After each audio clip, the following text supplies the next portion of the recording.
about Gitmo, but it's a hell of a time to rhyme Khalid Sheikh Mohammed. If you guys, have suggestions, you can let me know. It's a pleasure to be with you guys today. You know how I know that free market, small government activism is alive and well? Because this is the second Saturday during football season that I have been somewhere with hundreds, even hundreds of thousands of people gathered outside of the stadium. And I think what we need to do is actually just embrace this, cut our losses and start tailgating these events as well. We could have a Till the Death tax tailgate, a Read the Bill rib cook-off, and I mean the possibilities are endless. I think we could do kegs for our kids' future. Okay, that one might not apply, I don't know.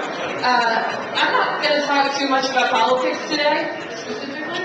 There's a reason for this, because when you're batting cleanup at a conservative conference, all the good political jokes are gone already. And all the acorn jokes, all the Letterman jokes, all the teleprompter jokes, they've all been done. But never fear, I have spoken to Barack Obama, and he has assured me that in the future we're going to equally distribute the jokes.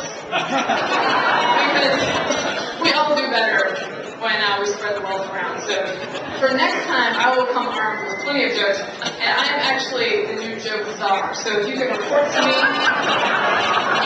if you are a speaker at the next conference, you will have to tell me what you're going to say, and I will decide if you can say it.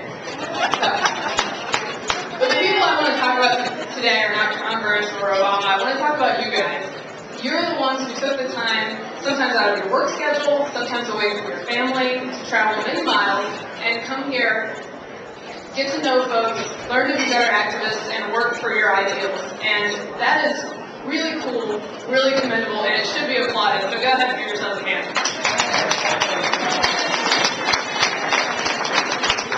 The funny thing is, you may notice that might have been the only applause you've gotten as conservative activists in the last month or two. So I wanted to make sure you got at least one.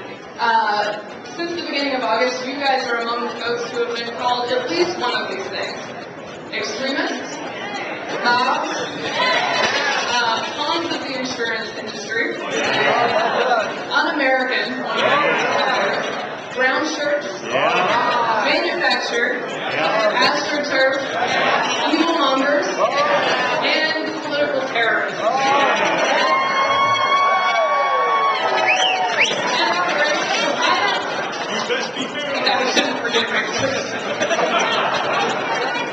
I just want all this out to give anybody a persecution complex.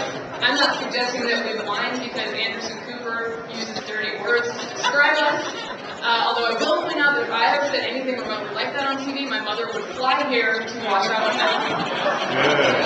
And I'm going to try to avoid that.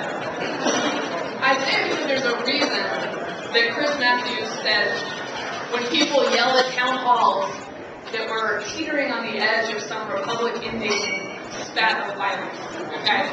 There's a reason that they call you racist. I'm going to get to that in a second. But did you know, by the way, I followed the town hall months pretty closely.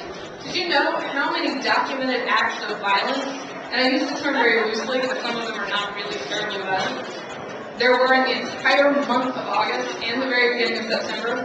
You remember the newscast, there must have been hundreds, right? Hundreds, even thousands of acts of violence. Here's the total. In more than 400 documented town halls, probably more than that, but more like 500 if you actually could count all of them, but I have a record of 400. One slap, one shove, 3 punches, 2 signs grabbed, 1 self-inflicted vandalism incident by a rope, 1 unsolved vandalism incident, and 2 assaults. That's the entire total. Now, if the media had actually bothered to look back at the month and the facts, they'd find a sort of counterintuitive fact, considering the coverage they gave the month. And it is this. Of the 11 acts of violence that I just mentioned, it is fairly clear through eyewitness reports, police reports, photographic evidence, that 7 of 11 were perpetrated by liberals on conservatives.